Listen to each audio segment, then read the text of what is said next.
Hey everyone, welcome to this Maxon Fundamentals workshop. My name is Ellie and I'm a senior trainer here at Maxon. And throughout this series, you'll be getting up and running in Cinema 4D and Redshift and creating your own waffle scene just like this one.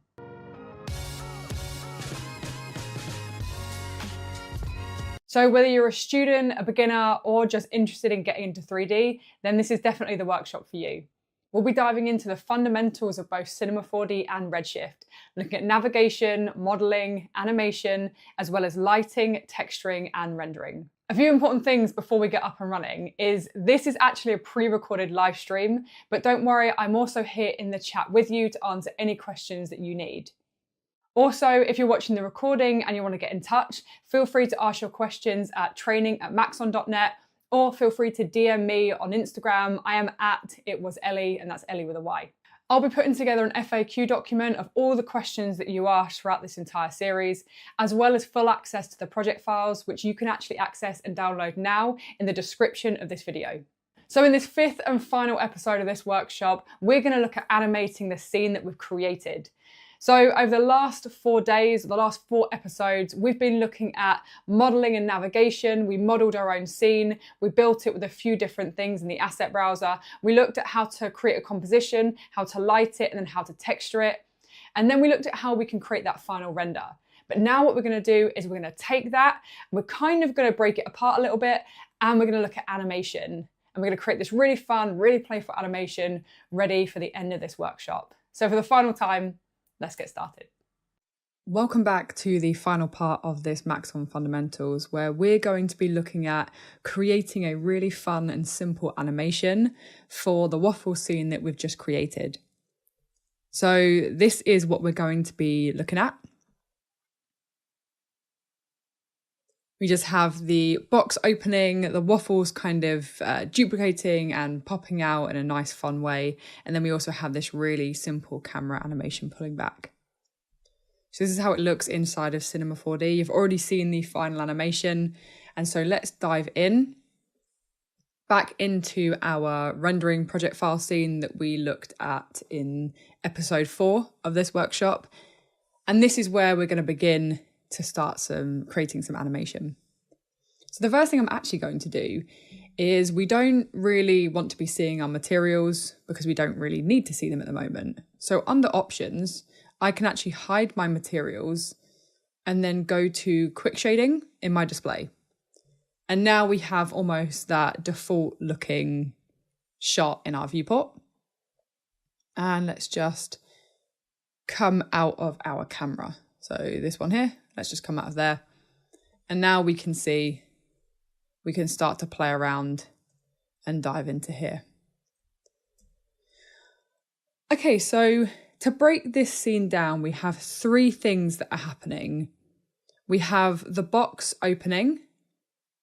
We then have the waffles appear and they duplicate and interact.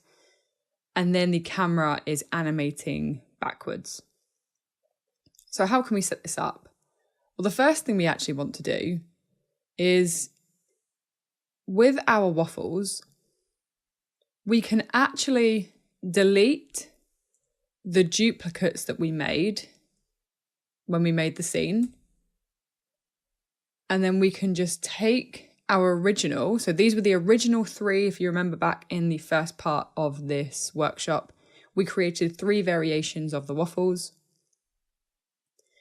And these are the things that we're going to duplicate using the cloner. And so what we can do with the waffles selected at the moment, they're all in slight random positions because we use that dynamic place tool to place them in a more fun way. But we actually want them to be back in the center of our scene. So a little handy trick for you is if you have these objects selected, if you press Alt or Option 0, it actually puts everything back in its 0 place for you. So we can now see we've zeroed out all of those. And let me just pull those out of this null, this waffles null, because we no longer need that now. And I'm actually just going to hide these because the first part we're going to set up is actually that box opening animation. So our little traffic light options, if I just click the top of each, we can hide those now from our render. Okay, so let's take a look at how we can set up some animation. And so the first thing we want to do is we actually want to think about how long we want our animation to be. So down the bottom here, this is what's called our timeline. And this is our animation timeline. And at the moment, we have 90 frames showing. We can increase or decrease this number just by clicking and setting a new value. And so if I type in, let's say, 150 frames, we now have a timeline that shows 0 to 150 frames. And then if we look at our project settings, which is Command or Control D, inside of our project settings, we have an FPS, and this is our frames per second. So this by default is set to 30. So what this means is for every 30 frames, that counts as 1 second of time. So because I have 150 frames, I know if I do 150 divided by 30, that makes a 5-second animation. So now I can start to think about perhaps the timing of my animation by looking at my timeline.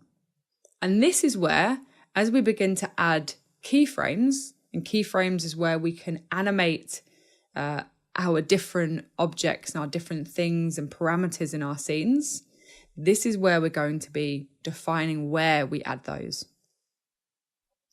So if I wanted to create an animation for this box, so we want to animate this box opening, what I can do, I can come over to the box, and then everything that has this little diamond option can be keyframed. The only difference in here is all of this stuff can also be keyframed. It just looks a little bit different, and that's because this is set up with Espresso. But we don't have to worry about that. All we have to know is that we can keyframe these in the same way that we can keyframe these.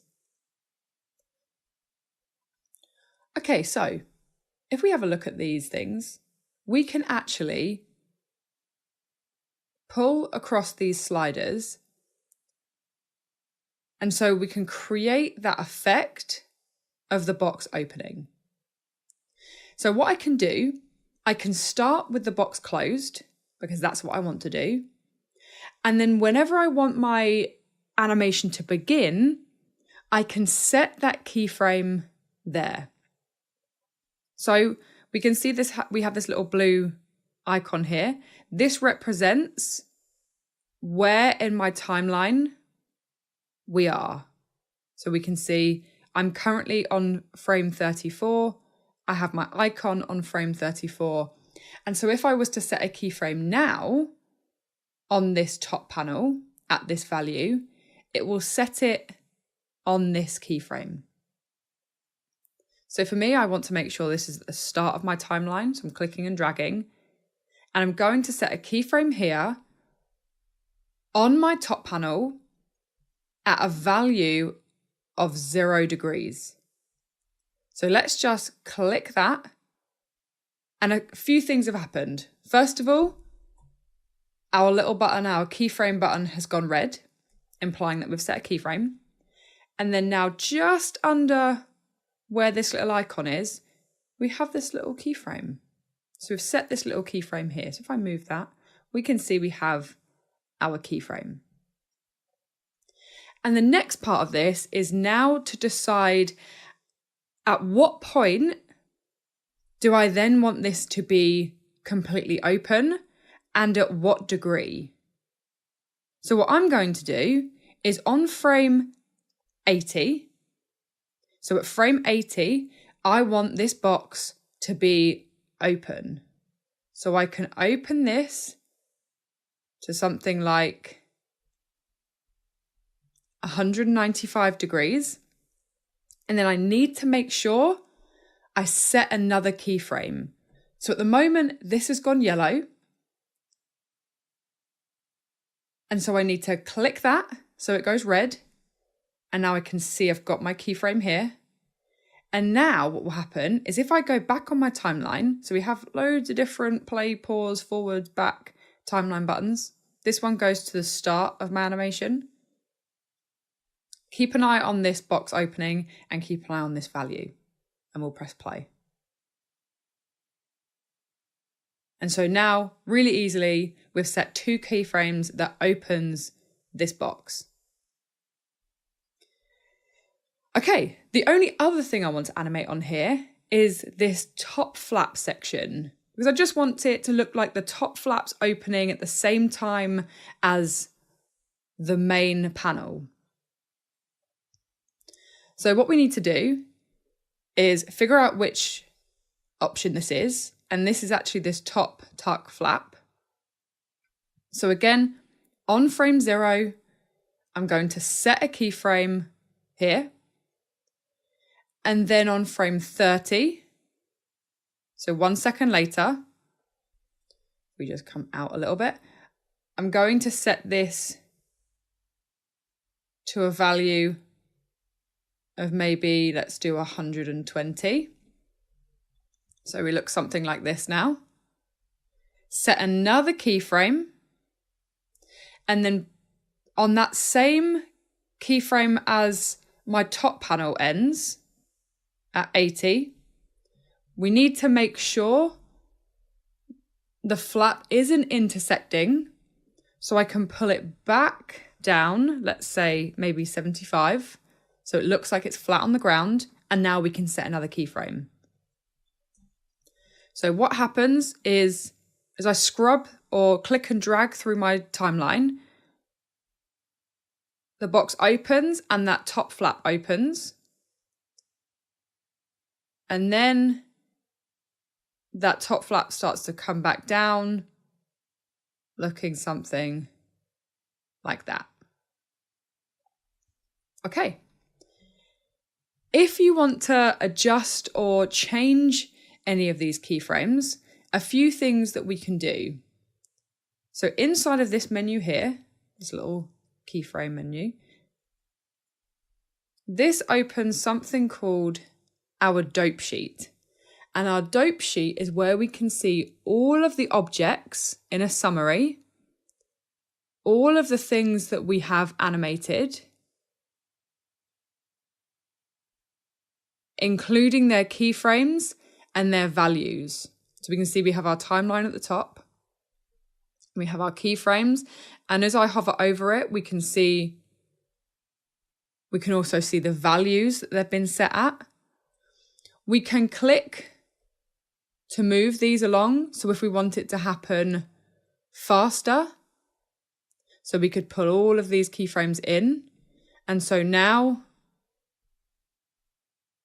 that animation happens faster.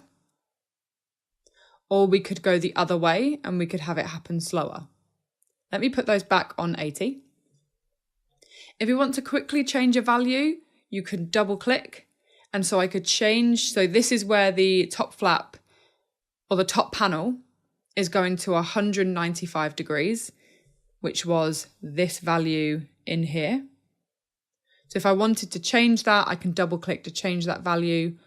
Or if I go on the actual keyframe itself, I can then change this value, but I'd need to set another keyframe. You can also delete keyframes. So you can come in here and we can delete these, or we could right click and delete those. But I'm happy with how these are looking. We even have an F curve.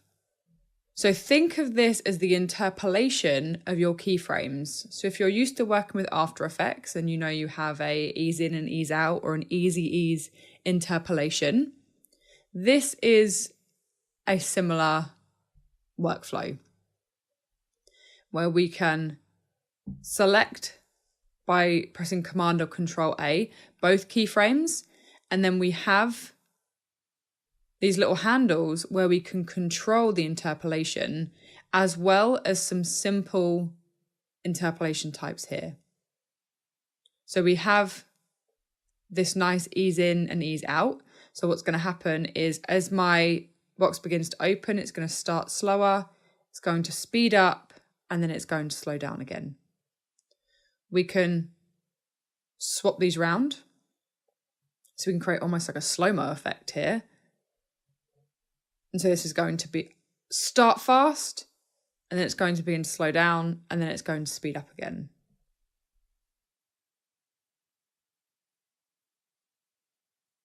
So something like that. Let's just Command or Control Z just to bring that back. Okay, so that was a little bit of an introduction on keyframing and the basics behind how we can set up some keyframes. So now let's dive into the next part of this, and that's going to be looking at creating and animating a rigid body simulation for the waffles. And again, we want to keep this nice and simple. We just want to create, let's say, around 15, 20 waffles. We want them to all appear and then interact with one another. We want them to kind of appear and bounce off each other and collide with the box. And hopefully, you know, a few of them will come out and fall on the floor like we saw in that original. Right, so how do we do that then? Well, very similar to the modeling setup with the waffle, we can actually duplicate our waffles using a cloner object. So let me just unhide these. Now we can see these in the middle of our scene. And then let's take the cloner object. So we can just click, because we already have the icon here. And if we select all of our waffles, we can just drag and drop them into the cloner. And so now what's happening is if I take a look at my cloner, we have our mode set to grid. So this is similar to what we looked at in episode 1. What we want is actually we want to have a linear mode. And in here we have a count, and then we have a position, rotation, and scale values for our clones. So if I just kind of pan out here, we can see we actually have our 3 waffles, our 3 clones here, and they are 50 centimeters apart on the y-axis. We can increase the count and we can change these values, but what we want them to do is we want them to appear in the same place, or roughly the same place. So let's maybe do 2 centimeters, and then let's just pull that into the middle. So now we can see we have our count of 3 waffles in here. And as I increase this, we can see they get made up and up and up. What we want to do is we want them to appear and duplicate over time. So this is where we can do some clever keyframing, and we can have a count of 0 at the start of my animation, and then we can go up to as many waffles as we want inside of here. So let's go to frame 0 on my timeline, and we're going to set a keyframe for the count, and the count's going to start at 0.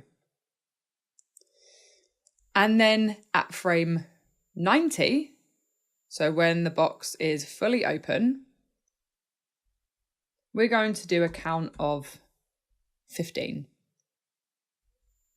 So now as I play through, this is sort of what we've created. So it doesn't look very interesting at the moment, and my cloner actually is intersecting with the base. So if I look in here, it's actually intersecting with the base. And because we're going to be looking at simulation and dynamics, we actually don't want this to be intersecting. So if I just pull my cloner up, now we don't have any intersections going on, and this is going to work a little bit better. So how do we control these? How do we affect them and make them, affected by physics, gravity, and collide with one another and collide with the box and the backdrop or the floor? Well, on my cloner, if we right click, we have some simulation tags, and these are going to convert our normal geometry or our mesh into simulated geometry. So they'll be affected by forces, gravity, they'll collide with one another. And so it will create for a really interesting looking animation. Again, that's going to be really simple. So we have lots of different options inside of here, and you can check out the Maxon Training Team YouTube channel as well as Cineversity to learn more about all the different simulation types. But we're going to focus on rigid body today. And so this is going to convert our waffles into a rigid body object or rigid body objects. So if I press play, okay, it's looking a little bit strange. And what's happening is, as they are being made, they are actually falling through the floor. So we can see we've got a little one down here. Oh, there they go. All of those down there. And so this is because we haven't told Cinema 4D that we also have collisions or collide objects in our scene. So at the moment they're appearing, they're being affected by gravity, so they're just falling through the floor. So what we need to do is we need to set up so it collides with the box and it collides with the floor. So again, on the objects that you want it to collide with, just select them and then right click, then under simulation tags, there should be a collider. We have a few options inside of here. So we can control how they interact when they collide with each other. So whether we have bounciness, friction, or stickiness. So we don't want to have any bounce, but we do want to have quite a large amount of friction. Then we can do the same on the box. So we could actually just command or control, click and drag to duplicate that tag. Or we could have just right clicked and gone through that process again. Okay, so we have our collisions. Now let's try.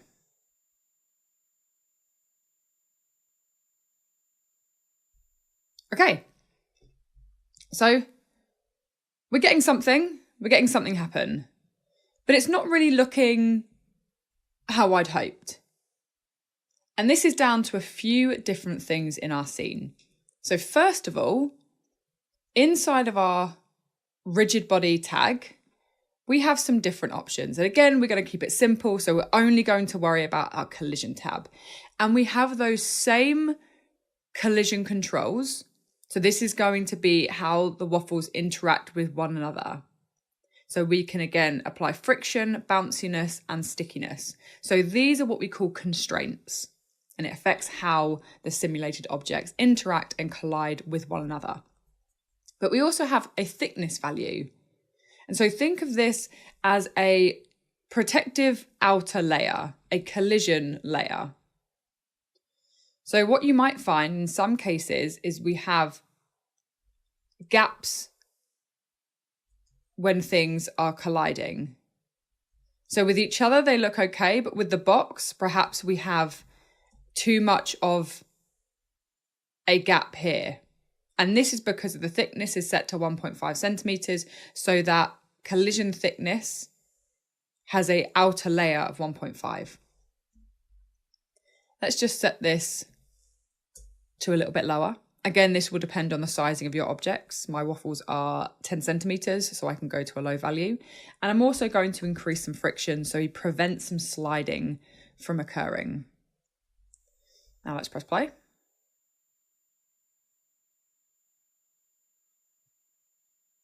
Okay.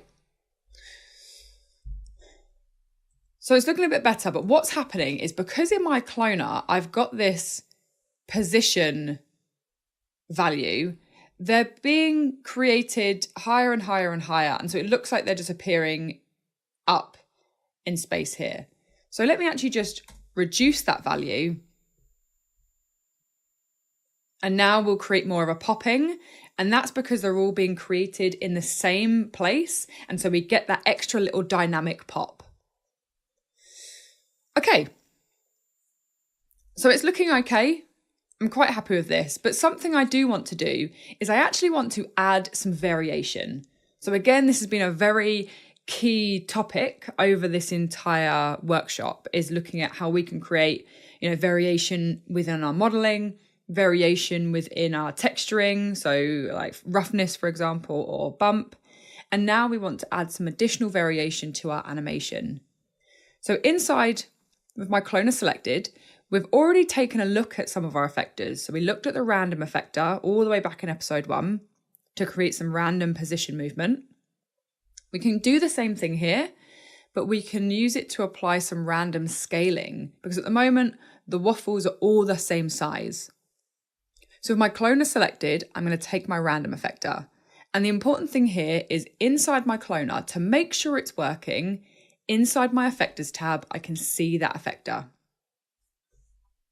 Let's go to the random, and we don't actually want to do any position, but we do want to adjust some uniform scaling. So this is the size of my waffles. So we can adjust on the individual X, Y, and Z axes, or we can do it uniformly. So now we have some slight size variation. We could even do some slight positional values. And so as they appear, they're going to appear in slightly different places.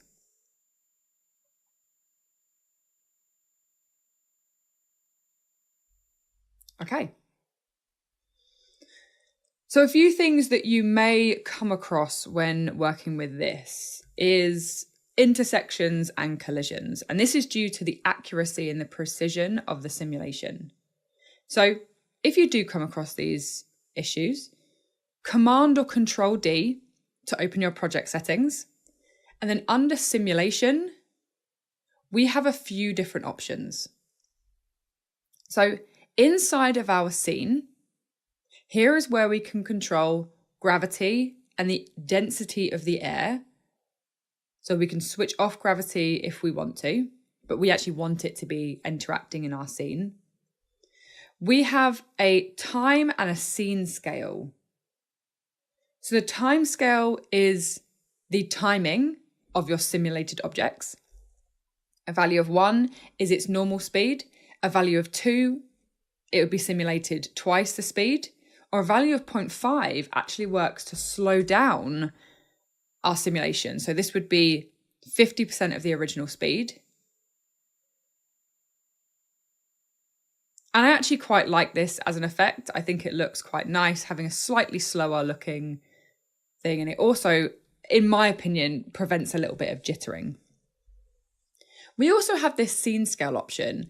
And this is important because it's looking at the approximate sizing of the objects that are simulated in your scene. And therefore, all of our simulation settings and the constraints that we set up in our tag are using this approximate scale. But our waffles are actually 10 centimeters. So they're a little bit smaller, or quite a bit smaller than this scene scale. So to control some more accuracy and have things work in a way that we would expect them to on this size objects, we can actually just reduce that value inside of there. And you might find it slightly varies and changes how your simulation looks and this kind of stuff. Okay, so in my simulation tab, again, if you're still coming across a few issues, some things that you can control are in here. Substeps, this is important for the precision of the simulation. The higher the value, the more precise the sim will be and the collision detection will be. So if you find there are more intersections or you're having some issues, we can up these values a little bit higher to prevent any of those problems from occurring.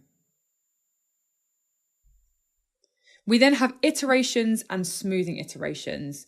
And again, this can look at preventing jitter and smoothing out our simulation. So if you find when your objects are resting, they still have a little bit of a shake or a jitter, we can incorporate some smoothing. Damping works to remove or reduce the kinetic energy. So I've heard this described before as you increase this value, it's like the simulation is happening underwater. So if I just do a very high value here, we can see what this actually is going to do. And so we can see how this quite drastically changes how this looks, adding that damping value. Let's reduce that back down. We then have some collision controls. So collision detection is really important, and we can control our collision passes, which is how often a collision detection is performed per frame. So that's what this top value is. And then we have extra iterations for additional collision detection for our existing collisions. And then an end frame pass looks at collision detection at the end of a frame. So all of these things can help improve the accuracy and the precision of your simulation. And so if you are coming across some errors and some issues, then make sure you are just adjusting a few of these values just to prevent any of those errors. Okay, so let me reduce that back down and that, because I think I was happy with how it was looking before. Okay. Something else that is important is here, at any point, we could actually come back to my cloner, and if you decide you want to have more waffles in your scene, you can come to frame 90, or we could do this in our dope sheet if we wanted to. So this is what we looked at the beginning. And we could look at our cloner and our count value, and then we can change this value in here if we want to. So maybe I could set this to a value of 18, and then let's play this through. And so we're going to have more of these waffles appear and bounce out in and around the floor. Okay. So again, remember, inside of our random, this is where we've controlled some slight position and scale options. So this means we have access to a seed value, so we can actually iterate and change that random option as well. And again, this will affect and change your simulation. So all of these things we can look at and we can control. Let's just reduce that back. Again, I think I was quite happy with how this was looking before. Okay, so you're probably thinking it looks slightly different to that original simulation. And this is because when we work with simulation and dynamics and physics inside of Cinema 4D, sometimes things can be unpredictable, and we won't get the exact same result every single time. So even if I match the same settings that I got previously, we may not match and get the exact same result. So that's something to bear in mind. Okay, so we've created our simulation, and just to recap, what we did was we took our individual waffles and we cloned them or duplicated them in a cloner. We then animated that count value, so we have this popping simulation, and then we turned them into dynamics or rigid body objects by applying that rigid body tag. We then set up our collider objects so they didn't fall through the floor. And then we took a little look at some of our scene and simulation settings to look at fixing any collisions or intersections or any errors. Now what we can do is we can look to set up the third part of this animation, which would be our camera settings or our camera animation. So what we can do, let me just actually put these into my scene just so they're nice and neat, and then we can just scroll that up. Okay, so what I'm going to do is I'm actually going to animate a second camera. So this was my original, this was kind of my still frame camera that we set up in the last episode. And we set that up in the in the second episode, looking at light and composition, and then we obviously rendered out that still in the last episode. So what I'm going to do is I'm actually going to just copy and paste this, and I'm going to rename this anim for animation. So this is my animated camera. And I'm actually going to put it back into the center. So I'm going to zero out our position and rotation, which I can do inside my coordinates manager, or I can just press Option or Alt and 0. And we can see that zeroed out. And let's just hide those for now. And so we have this camera in our scene. Let me just hide this other one because we don't need to see that. And what we're going to do is we're going to set up some really simple camera movement, and we're going to use a spline, which is like a path, to control the path or the movement that camera follows. So inside of this menu, we have some splines. So if I click and hold, we have a few different options which we can use as a path. I'm going to take the arc, but we could also even just draw our own spline using the spline pen. So with this arc, let me just scale this down, and let's just rotate this because I want this movement to occur a little bit like this. It's just going to be a nice, simple sort of pan or zoom out. So with the arc selected, I'm just going to rotate it. So I'm going to press the R key, and I'm going to rotate it on the green axis at first. So I'm going to hold Shift, and I'm clicking and dragging, and you'll see that we're moving or rotating in degrees of 5. And then maybe just this blue handle, something like 85. Okay, and now let me just reposition this so we can take our move tool, and you'll notice my gizmo is actually, it's not a perfect 90 degrees to my floor. And this is because it's looking at the axis rotation of my arc. And so if I move this back and forth, you'll see it actually is going slightly up and down as well. So what I can do, I can change it so it actually looks at the world coordinates as opposed to the objects. So if I do world, I can then pull it back. And now it looks, and it's going in line with the base. Let me just rotate that up and then pull that back. Okay, now what I want to do is I actually want to place the camera on my spline, so on this path. So let's name this camera movement, just so we're keeping everything organized so we know exactly what everything is doing.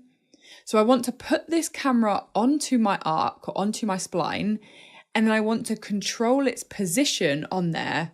And that's what we're going to do to animate. So again, we're going to look at Cinema 4D's tags. So on my Redshift camera, I'm going to right click, and under animation, we have something called align to spline. And then inside my tag, it's asking for a path. So that is the spline that we just created, our camera movement. So I'm going to drag and drop that into here, and you'll see that the camera now snaps to the starting position of that spline.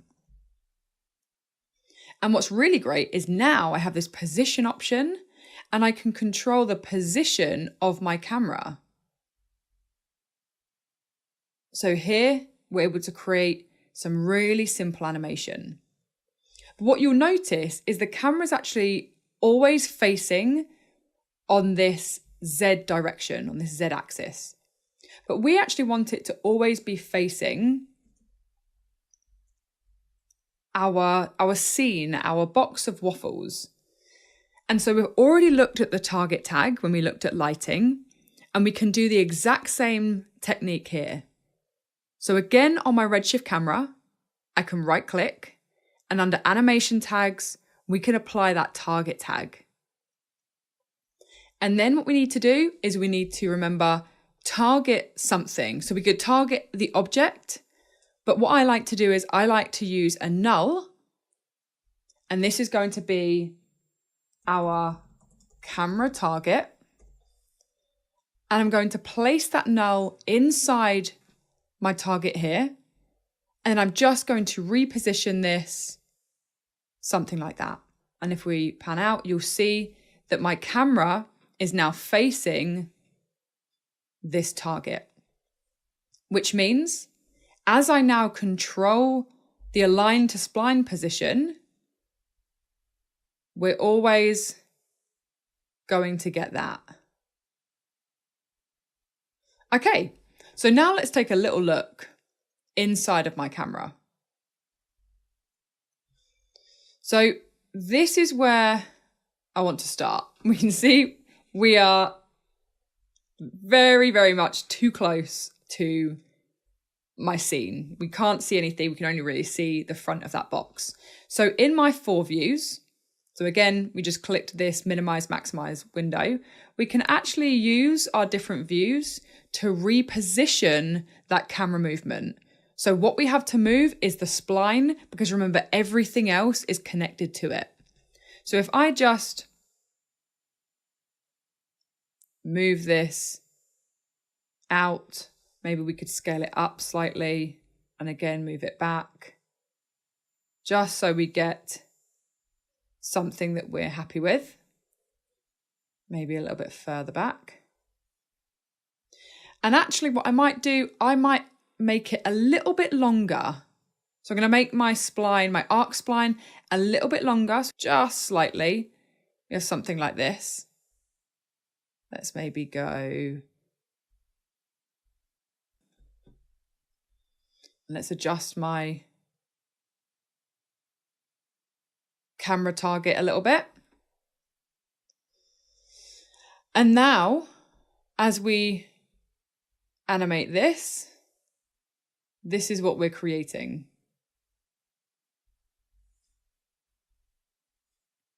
So perhaps a little bit more. Let's actually just rotate this slightly. Let me just rotate this. Something like that. And then it's a case of just keyframing this option here. So what we can do is I actually want the start of my animation to be at the end of my spline. So at 100% position. And then at the end of my animation, I want it to be set to 120. So on frames 120, I want it to be on a position of 0.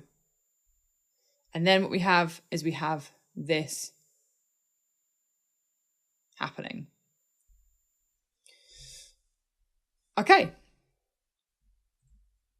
So a couple of final things I want to talk about. And that first one is going to be our simulation at the moment is having to run every single time we restart our timeline. And so what we can do, if we're happy with how our simulation looks, our rigid body simulation, we can actually do something that's called caching it or baking it down. And what that means is we'll no longer be able to make changes unless we clear the cache. But what it does is it actually allows things to work faster and better in our scene. And then we can scrub through our timeline and see that animation. So the way that we do that is under our tag, we can go to the cache option. And all we have to do is we just have to click to cache the scene. And so we're just going to let this go through. I'm going to let this cache. And then once that's done, we'll then be able to have this and then scrub through our scene and we'll have it set up as our final animation.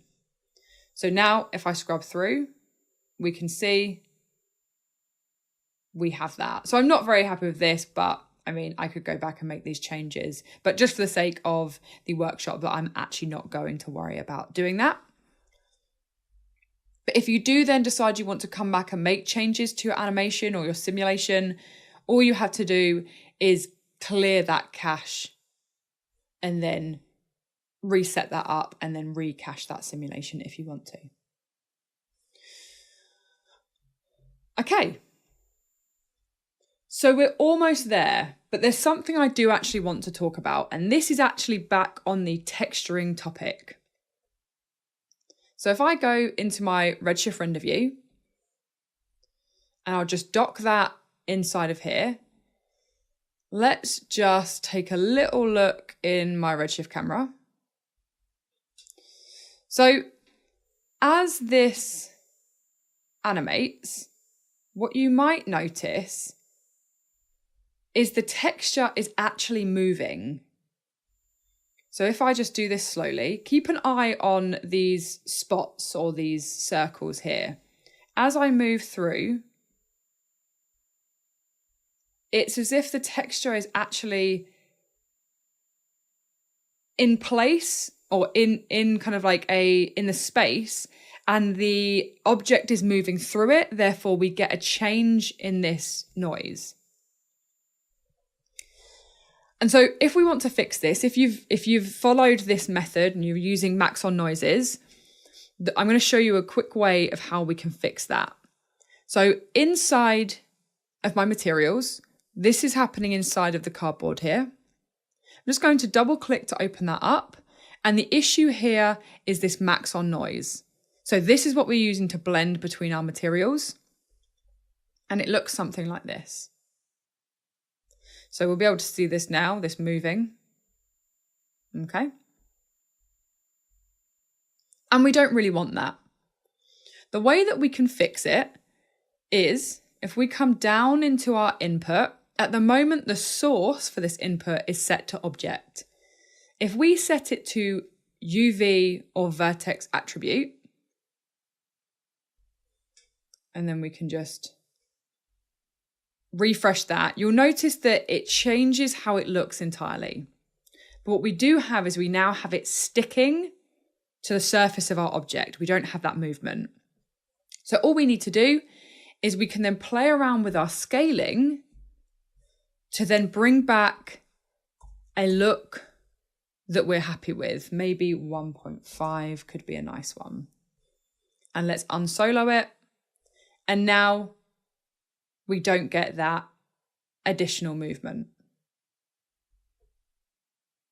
So now as we come through and we play it through, you'll see it actually sticks to the surface of my object here.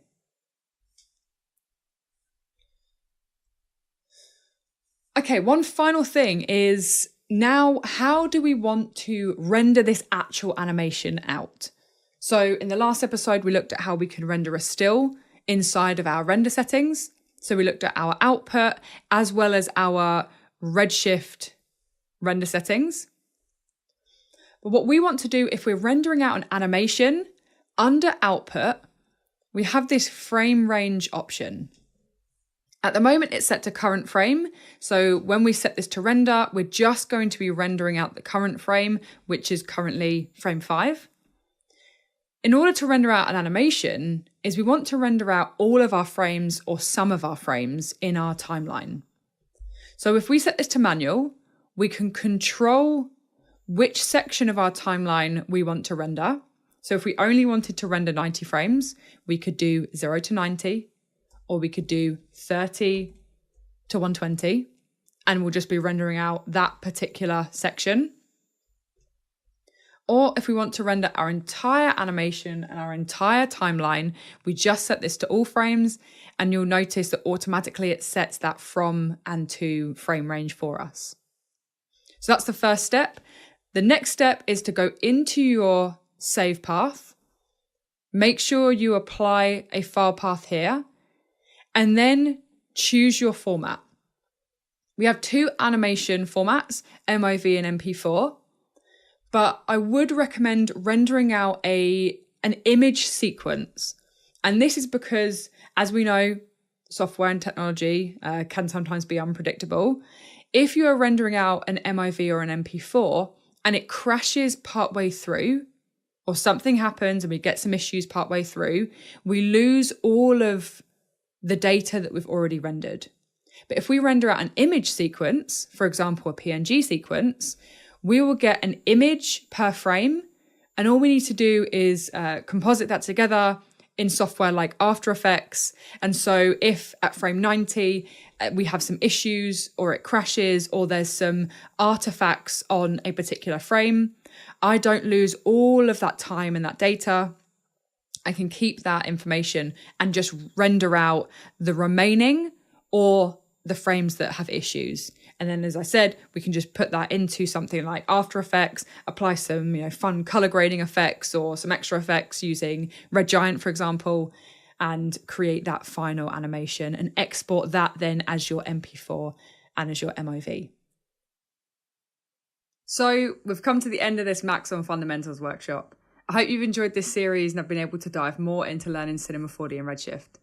To recap, throughout these 5 episodes, we've looked at getting started in Cinema 4D, learning how to navigate and create objects like our waffles. We then looked at lighting and composition and how we can begin to create our own textures inside of Redshift. And finally, over these last 2 parts, we started looking at rendering and a little bit of animation. Good luck with your 3D journeys, and don't forget you can continue to get in touch with us at training@maxon.net, or feel free to DM me on Instagram. I'm at @itwasellie. If you'd like to learn more about our tools, not just Cinema 4D and Redshift, but also ZBrush, Red Giant and Forger, then check out the Maxon Training Team YouTube channel or cineversity.com. Thanks for taking part in this workshop, and I'll see you on our live stream soon. Bye everyone.